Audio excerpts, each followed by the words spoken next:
Good morning, DMV. You are tuned into the Kickback. I was trying to get my little accent on with me, Diamond Bree Frazier, and this Dr. B-Bay. Y'all feeling that? Okay, maybe not. Well, whatever. I like that. You like it? I like that. I love it. I like the accent. So, you know, I was digging my dirt and I was snooping about you or whatever, and I found out that you got your interest in music after you heard T.I.'s song Top Back. Yeah. Okay, so you are definitely a T.I. fan. Yes, definitely. For life. Okay. For life. So if I question you in a couple of things, you could tell me. Probably not.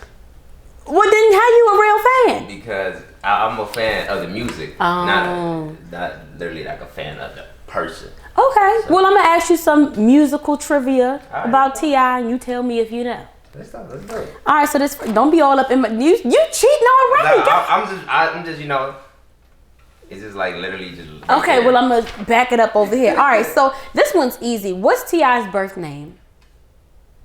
I think everybody knows this one. Tip Harris. His first name. I don't even know if Tip's really his middle name. I was told that, but. Word? I can't recall from the top of my head. I just had an exam, so, you know, I still got biochemicals in my head. All right, so Harris. Yeah, Harris. It's Harris' Clifford. last name, right? Yeah, Clifford is his first name. Yeah, that makes sense. It makes sense? Yeah, you know what I'm saying? It rings a bell. It rings a bell. Clifford Harris. Okay. Well, you got that wrong, but we're going to move on.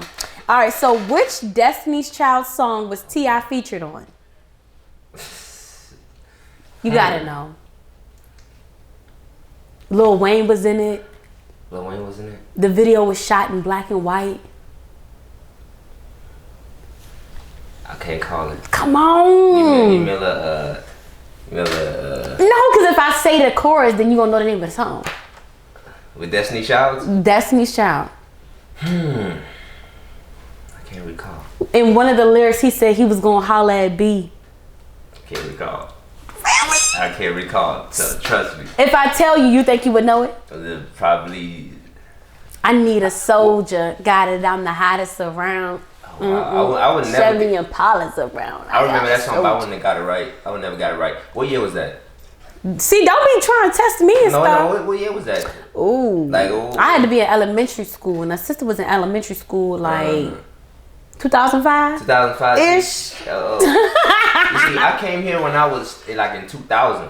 Okay. I came here in 2000, so I really didn't get into like hip hop. Probably to like. No, I got into hip hop that early, but I never like really like even music videos, none of that. It was just music. You know what I'm saying? So if it wasn't on the radio. That was on the radio. Probably not my radio. Well, what station you was? What station you was listening to? I was in Houston. It probably was on the radio, but I'm saying it was Beyonce from Houston. You know they was playing her stuff. Yeah, but you know what I'm saying. Texas, baby. If I didn't hear it at the time a lot, then I probably won't remember it. Okay, so you didn't fail the first one. Okay, that's cool. We're gonna get a little more. All right, so have you watched any movies that T.I. was in? You gotta know at least one movie. Oh yeah, that one that he slashed that Lauren London chain. Oh, the infamous. Yeah. Give me my necklace back. And it's a couple more. He did a good amount of movies. All right, so look. So besides ATL, what other movies has T.I. appeared in? He appeared in what's that movie you was just saying? What's that movie with Jamie Foxx? I don't know. Dang.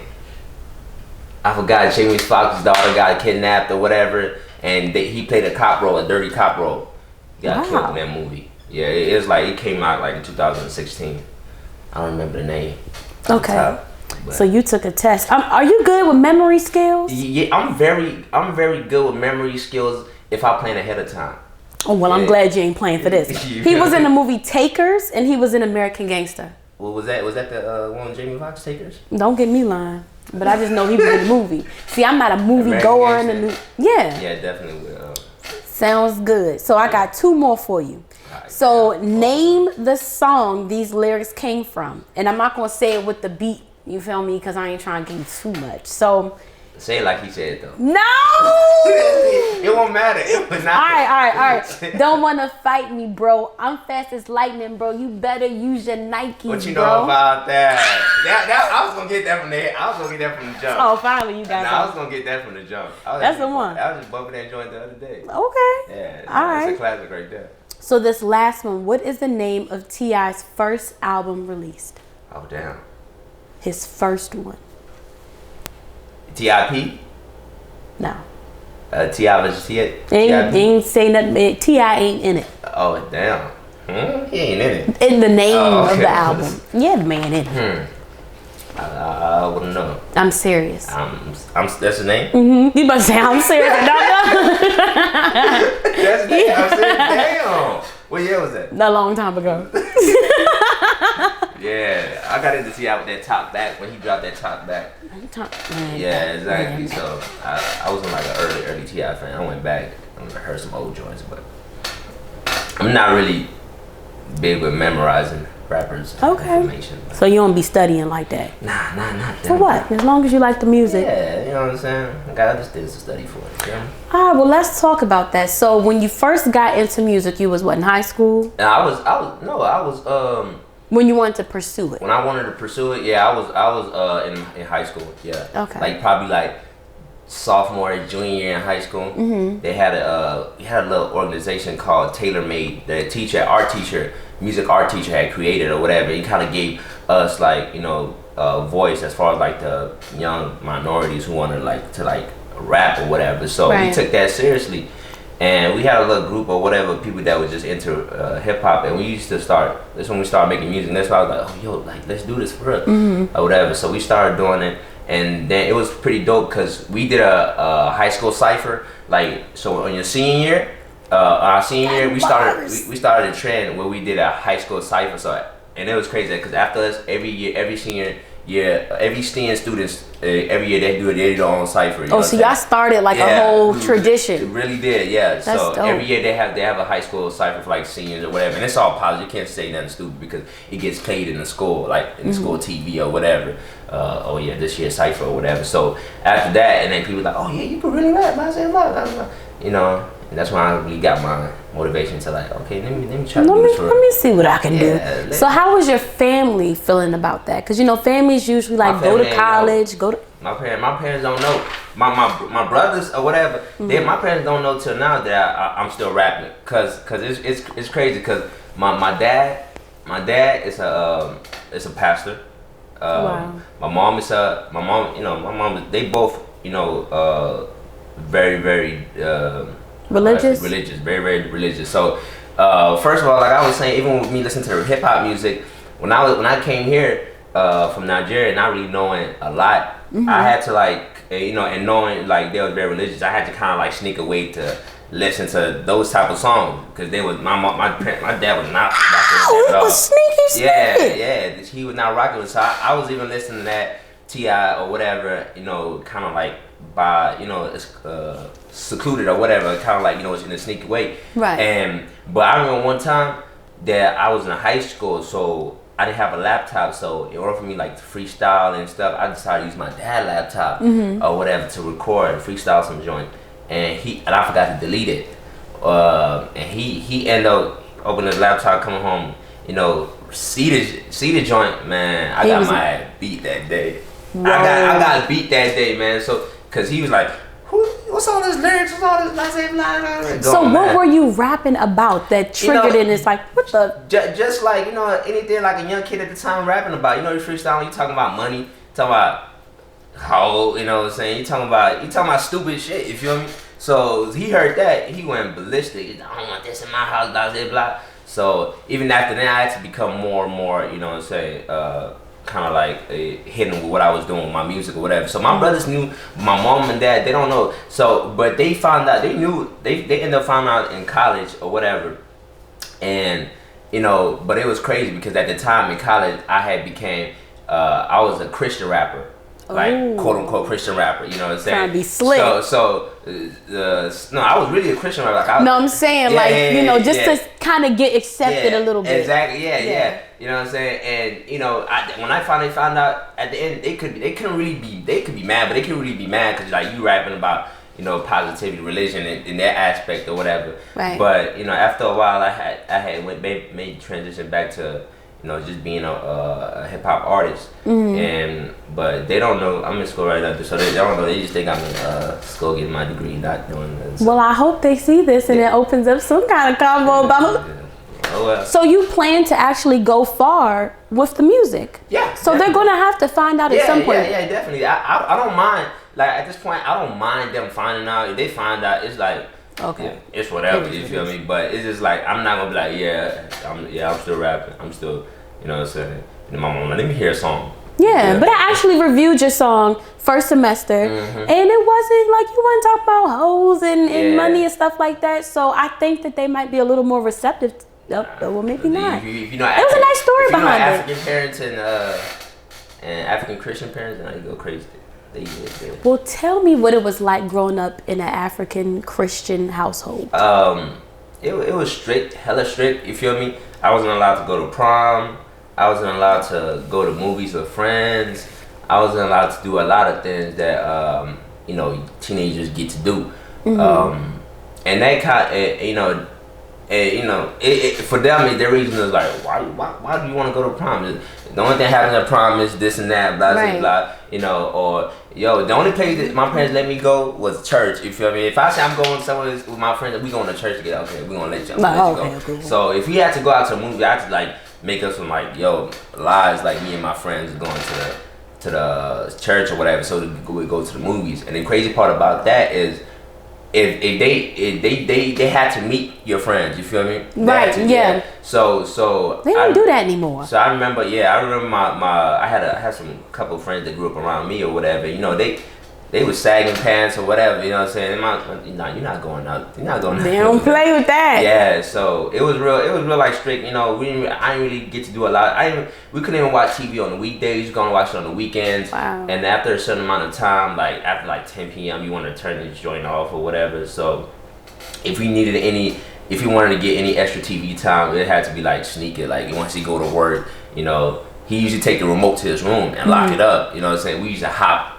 It was crazy. Like, so we had, this is the first floor and this is like the second floor, right? You know what I'm saying? So we used to stack couches or whatever, and like just to climb up that joint, it's like a little window area.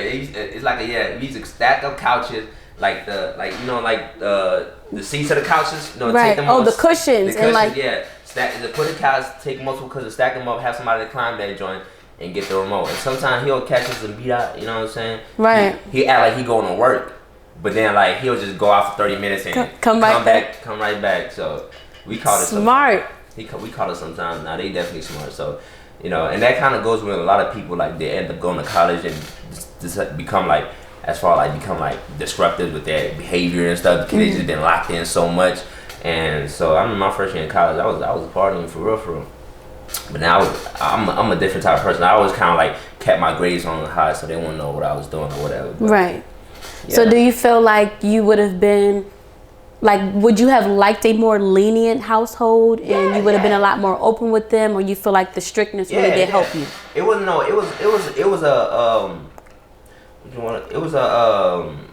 what's that word? Like, it wasn't no relationship type, you know what I'm saying? Like my dad, it wasn't no relationship. It was like just authoritative, you feel me? It was like, you do what I say when I say it, and how I say it. And then at the end of the day, like he started realizing, like even when we go off to college, and because you never had that relationship with your sons or whatever, right? And then once they go off, you be expecting like certain things. Like he be like, oh, why don't y'all tell me y'all love me? You know what I'm saying? Even though we do, you know what I'm saying? But the way you brought us up, you know what I'm saying? We not here. We not built to show that emotion. You know what I'm saying? So it's like you can't expect us to be like this when you raised us like this. You know what I'm saying? So yeah, and he definitely got, like, he saw the results that he had with the first three. It's 5 boys, right? So he saw the results. He had the first three, two ones, like the younger 2 are like real young, like, you know what I'm saying? They took like a 5-year break or 7-year break. So when he saw the results that he had with us, he became more lenient. Like, he don't even beat them no more. He don't even like touch them, nothing like that. Dang. Yeah, you know what I'm saying? Even though he still enforced the same strict rules, you know what I'm saying? It's way looser. It's way looser than what we had when we were growing up. So he learned, but you know what I'm saying, damage is done.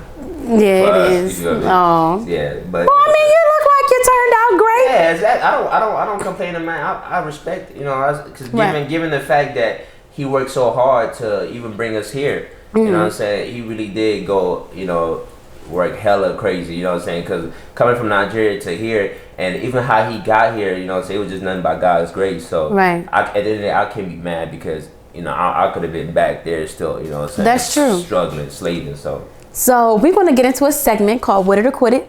With It or Quit It. So I'm going to give you some statements. You just tell me if you with it, that means you agree. Quit it like, nah. But then you got to tell me why. I've seen this a couple times. So you got an idea of what was about to go down. It ain't too much, light work. Light work. All right, so this first one, dentists aid in ruining teeth. They encourage their customers to purchase commercialized toothpaste as well as use them on the customers, knowing that the toothpaste includes harmful ingredients. Are you with that or no? I'm not with that. Not at all. Why? You're not with that because in dentistry in school, it teaches you that, patient come first, patient health come first, and integrity.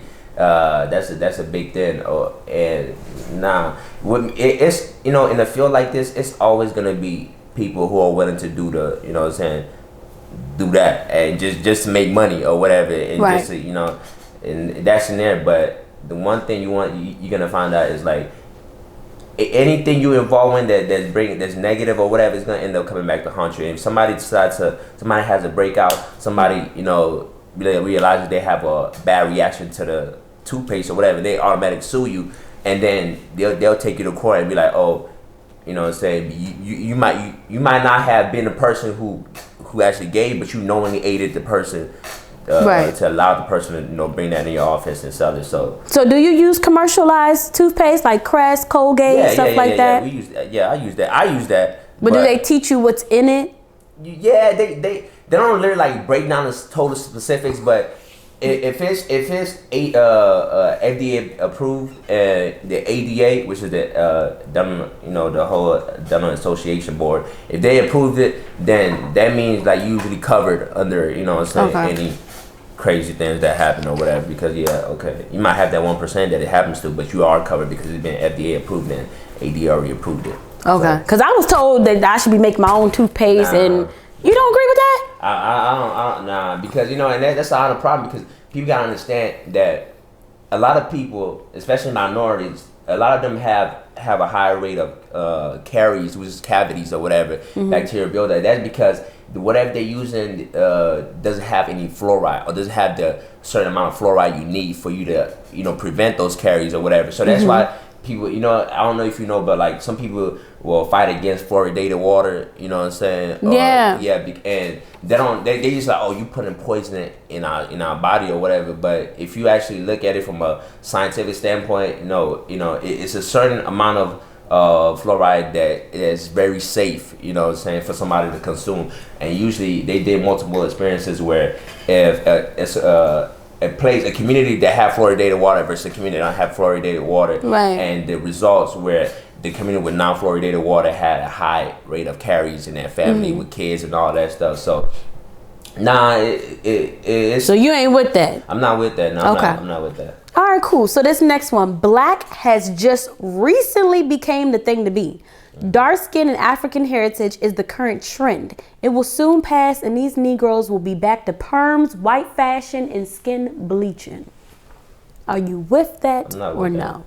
I'm not with that. I'm with the first part, but I'm not with the second part. You don't think we all gonna revert back to our perms and doing whatever, but you think now it's a trend, it's a thing? Definitely. Even was me being African, when I came in, African booty scratcher. Nobody wanted to kind of claim they was African. You know what I'm saying? Even though I had no choice. You could hear it in my voice. You could, you know what I'm saying? You knew. But the people that was kind of maybe born there, when they was 1, or people that were kind of born here, they didn't want to claim they was African. Mm-hmm. And females didn't want to know nothing to do with Africa. Oh, you African booty scratcher. Y'all live in huts, blah blah blah. Once when I got to college, even now it's we are cool, we accept it. You know what I'm saying? Oh, you African? Oh, cool. Sometimes, where you from? Yeah, sometimes people be like, I want me an African man. They're like you know what I'm saying? They differentiate from that and black. You feel me? So right. That's the question right there. Do you feel like there's a difference between black people that were born in America versus people that were born in Africa, aside from tradition? Do you consider black is black, or it's no, you're African and you're African American? No, do you create that division? I don't create that division, but I will understand people who do create a division because it's actually different. Like, cause like I know if somebody coming from somewhere and been and seen like a different lifestyle and been through a different situation, once they come here, they was like, oh man, this is way better than where I come from. So we tend to be able to take more advantage of what.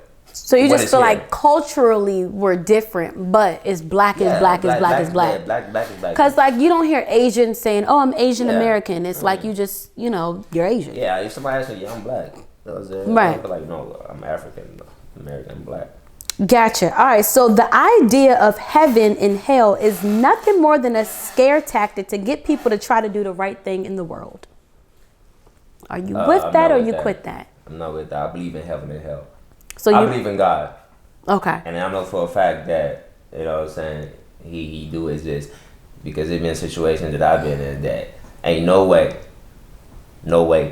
that I should have, like came out the situation, if you know what I mean. No way I looked at it. So I definitely believe in heaven and hell. Okay. I'm with that. All right. So death is a deep sleep you never wake up from. There is no life after. That's not true. You believe that there's life after death? Yeah. I feel like it only makes sense that there would be life after death. You feel me? Why? It just like we come in this world with a purpose. You know what I'm saying? And I don't think that you just come in this world and then you just die and nothing, and then there's nothing else. No, I don't believe that. I feel like there's something. I don't know what it is, but I feel like something happens. There's something happens afterwards you die. There's maybe a whole nother. I don't know. Maybe you can come back in 2060 something. I don't know, but I know that something happens. You know what I'm saying? We have a soul. We have. You know what I'm saying? We have inner things that that we feel. So that's like. There's no way. It's no way that you could just die and that's it. Or you can just die and, anything you've done in this world, you're not going to be held capable of it, as far as you being like evil and monstrous and stuff. Right. So, I believe it's something after life. After death. So God forbid, because I would not wish this on you or anybody. Let's just say you was in a car accident and that's just how you died. Your body broke up, fell all apart and all this stuff. When you come back, are you back in that same form that you passed away, or are you in a animal or? No, I think you still in a human form, but you probably be different. Like a different outer shell. Different wow. different outfit. You know what I'm saying? Okay. Just different. Yeah, I don't think you're gonna come back in the same physical form that you was right here and then. But I don't know if you're gonna come back to the earth. You know what I'm saying? But I think there's something out there. You're gonna be out there somewhere. So is it the same for animals? Do they come back? They got a life after too, or is it just a human thing? I can't speak for animals. I've never been an animal. You know what I'm saying? But I would hope so. But I don't know. You think there's room for all of us? I don't know.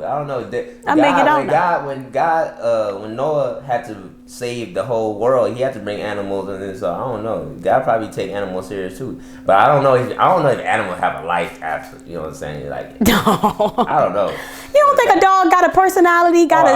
I have a dog, and he's a real human being. So. I will hope so. I will hope he. You hope your dog coming with you? I hope he have life after death. You know what I'm saying? But I don't know. I'm not an animal. All right, so that was definitely the segment of Would Have Quit It. Now I want you to quickly tell me, how do you balance going to school to pursue dentistry and music? It's kind of like that's a weird combo. Yeah, it is. You know what I'm saying? And I feel like it was all God's plan too. But I always tell people, like, whatever you love, whatever you have a passion for, no matter what, you're gonna find time, you're gonna find room for it. So like with me being in dental school and all, given that it's a tough schedule or whatever, I I really like eat, sleep, music. I go to bed like thinking about music. I can wake up in the middle of the night just think lyrics running through my head and stuff. And that's just really like that's how much passion I have for it. So it's like I never make excuses as like I could be studying like okay, let me take my break, let me write a couple rhymes. Right. You know what I'm saying? Study some more, and then after like a week of study, you have like a good legit book of a song. You know what I'm saying that you just made. You know what I'm saying within your time. So you have to be very dedicated, very focused as to what your priorities. That's a fact. And making sure you have a plan of actions to whatever you're doing. Do y'all hear this? It's no excuses, especially y'all that ain't got no job and you worried about why the music ain't. Bro is in school, okay? Yeah, and this is your second school you'd have been to. Yeah, second. Because you went out in Texas and then you here at Howard. 4 years in Texas, got my bachelor's in biology, and here at Howard. Try to do 4 more years in jail, and I'll be out. That's what I'm doing. You funny, 4 more years in jail. That's funny. That's what's up though. So, what projects do you have out now? What are you pushing? Yeah, I recently dropped my mixtape called Anatomy. I feel like that was probably like as far as like artistically and even from the cover art and everything being put together.